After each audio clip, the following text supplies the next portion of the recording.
At ngayon po sa ating mga pangunahing balita, tumagal po ng ilang oras ang debate sa Senado kaugnay pa rin po sa motion kung dapat nga bang mag-convene bilang impeachment court ang kasalukuyan pong Senado.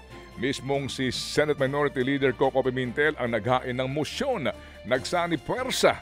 Opo, sila Senador Risa Ontiveros at Pimentel para nga igiit ang mga katagang forthwith proceed na nakalimbag sa ating pong 1987 Constitution. Nangangahulugan po na dapat umpisahan na kaagad-agad ang paglilitis kay Vice President Sara Duterte. Pero ito'y inalmahan nila Senador Alan Peter Cayetano na kumwestiyon din ang kahulugan ng forthwith proceed.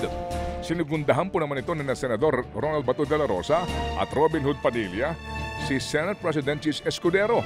Hindi raw masasabing dine-delay ang impeachment. Hindi daw pinatatagal. Sa gitna po naman ng ilang oras na debate na magitan po si Senador Raffy Tulfo at nagbungkahing idaan na lang daw yan sa botohan. Nagkaroon din po na pagkakataong sumagot si Senate President Escudero at sinisinya na naman ang Kamara kung bakit daw natenga ng matagal ang kanilang impeachment. Pero sa hinaba-haba ng diskusyon, napagkasunduan pa rin po ng mga senador na manumpa bilang impeachment presiding officer si Escudero. Bukas po naman o mamaya inaasahan manunumpa na rin ang lahat ng senador bilang senator judges. Narito po ang ilang mga pahayag ng mga senador sa nangyaring debate sa plenaryo kagabi. According to the Merriam-Webster Online Dictionary, forthwith means without any delay or without interval of time. The Filipino translation for forthwith is agad, madali, bigla, dagli o kara-karaka. Hindi po ako abogado. Ako po ay madalas akusado. Ako po ay ex-convict. Kaya ako po ay sanay sa korte. Kailangan dumaan po tayo sa due process. Hindi po tayo pwedeng palundag-lundag. Yung immediately nga ng House, hindi yun ang interpretasyon. Tapos tayo ganyan.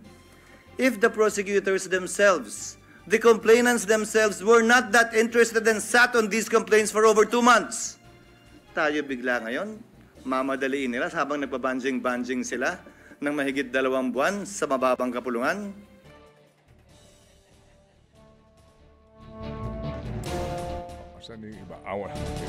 Yan po ang tinig nila Senador Risa Ontiveros, Robin Padilla at Senador Coco Pimentel po iyon. No?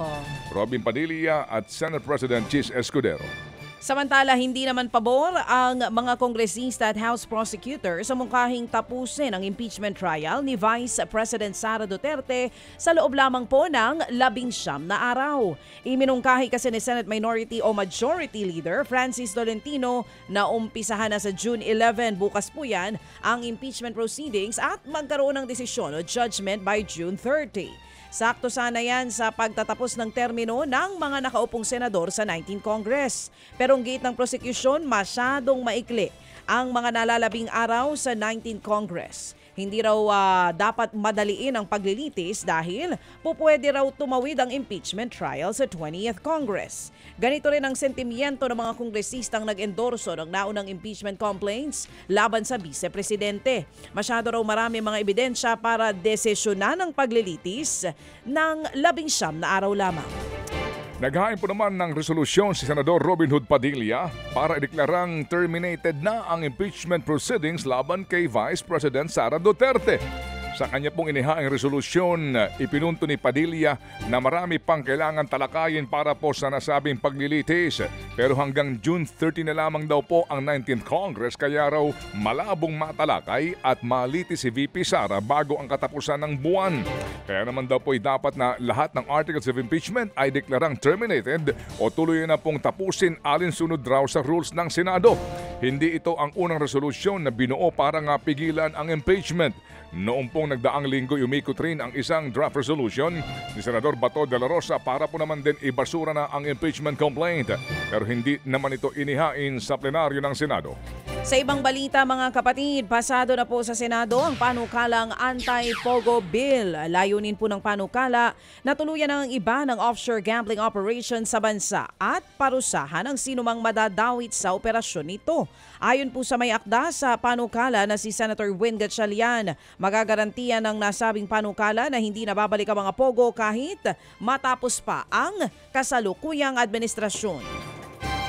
Sa ilang pang balita, mismong si Pangulong Marcos Jr. na ang nagsabi na kailangan ng isailalim sa rehabilitasyon ang mga sinasabing Marcos type na mga silid-aralan. Ito sinabi ng Pangulo sa pangunguna niya sa Brigada Eskwela sa Bulacan. Ang Marcos type po ng mga school buildings ay ang uri po ng mga classrooms na ipinatayo nung panahon po ng kanyang ama, dekada 70. Ayon po kay Marcos Jr., kung tutuusin daw ay dapat nasa ilalim na po ng rehabilitasyon ang mga naturang building matapos po ang 2 hanggang 3 dekada. Sa June 16 ang simula ng pasukan.